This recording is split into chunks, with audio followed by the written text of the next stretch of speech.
எல்லாருடைய வீட்லயும் நடராஜருடைய சிலைய வைங்க, நடராஜருடைய படத்தை வைங்க.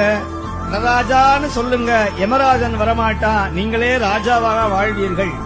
உங்க தலையெழுத்து மாறும், விதி மாறும், நீங்கள் எடுத்த காரியம் கைகூடும். எதற்கும் பயப்பட வேண்டிய அவசியம் இல்லை. அவன் குஞ்சித பாதத்தை பிடியுங்கள், அவன் தூக்கிய திருவடியை வணங்குங்க.